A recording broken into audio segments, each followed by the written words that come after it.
Rokakis, and I'm the Cuyahoga County Treasurer. I'm here to discuss a topic I feel very passionate about, and that is the creation of a Cuyahoga County land bank.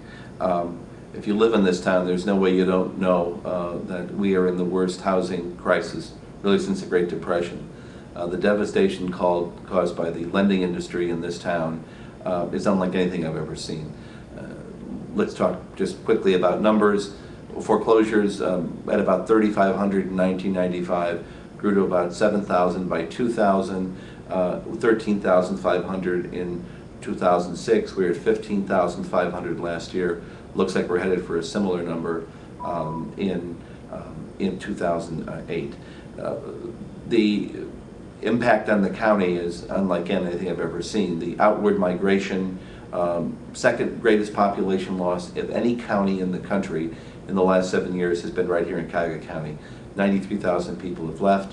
The only worst population loss was in New Orleans Parish, and of course they had Hurricane Katrina. What we have now is a foreclosure problem that moved from being heavily city, less suburban, to about 50-50 suburban and city. And the impact on inner ring suburbs, especially east of the river, is again just devastating. Euclid has about 1,600 vacant properties as we speak. I'm unclear as to what the exact number is in Cleveland Heights. I do know that the list of foreclosed and/or vacant properties was 89 pages long when I saw it last week, and there were 21 entries per page, and you can do the arithmetic. Shaker Heights about 500, Warrensville Heights probably 600. The list of foreclosed, actually vacant properties in Garfield Heights is about 1,474, the list I saw. Maple Heights I think is actually worse than that. Maple Heights has the highest foreclosure rate in the county. It is emptying out entire neighborhoods in the city where the demolition problem is going to present a bill to the city, is presenting a bill that they simply cannot afford to pay.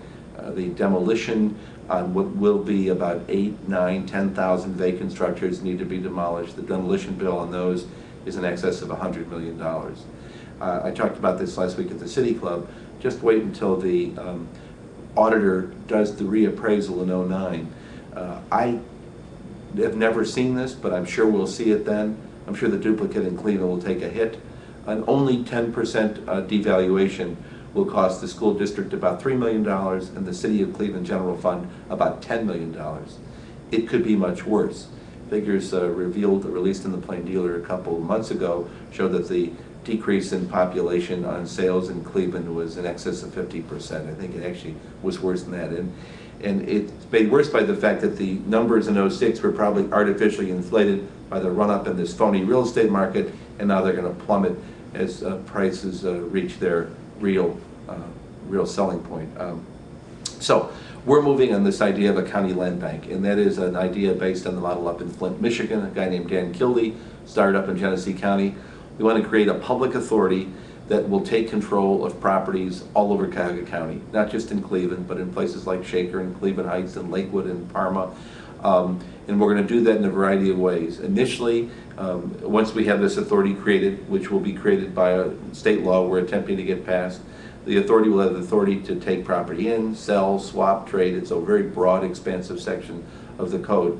But we think there'll be a lot of properties dumped by the Wells Fargos, the Countrywide, and the Argent, now Citigroup. Other banks are sitting on properties that they continue to pay property taxes on, but we know from speaking to people at places like Deutsche Bank that this is the year they begin to unload Cleveland properties.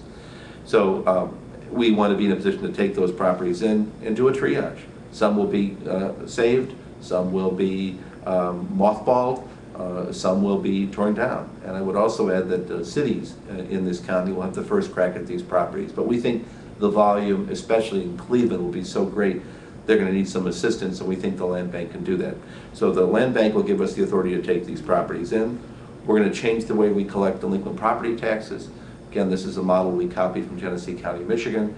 We'll continue to collect property taxes the way we normally do, $1.5 billion annually. But we'll pay all the taxing subdivisions off in full, virtually in full, at the close of the tax collection period. This library system, Cleveland Heights Schools, Cleveland Libraries, every bill be paid. We'll go out and collect the delinquency, which has penalty and interest attached. That arbitrage, once we've paid ourselves back, will provide, we think, around $7 $8 million a year for the land bank.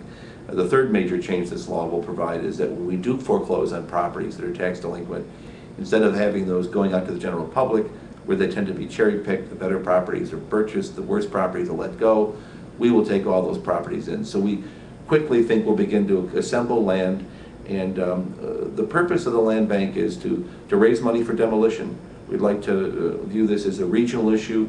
The properties that are not being torn down in places like Cleveland and East Cleveland do impact surrounding communities. They impact Euclid, they impact Cleveland Heights, they impact Shaker, they impact all of Cleveland. So we want to get actively involved in raising money, doing demolition, and then be involved in a long-term hold strategy. Anybody that views this as less than a 25 or 30-year strategy is, quite frankly, not being realistic. I mean, there will be some things we do quickly. We will take properties down if we do a bond issue in 09 or 10. But the reality is, this city didn't fall apart overnight, and it's not going to be rebuilt overnight either. I just think, though, that responsibly holding land as opposed to giving it to the next round of speculators. You know, there are houses for sale now on eBay in Cleveland. There are companies dumping 30, 40, 50 properties to companies like Econo Homes and Destiny Ventures, and some of them are legit, and sometimes they do decent work, but the majority of times they don't. Anybody that buys a house in Cleveland on eBay from Texas or California or Florida has no intention of coming up here and doing anything positive with that property. Very rarely do they.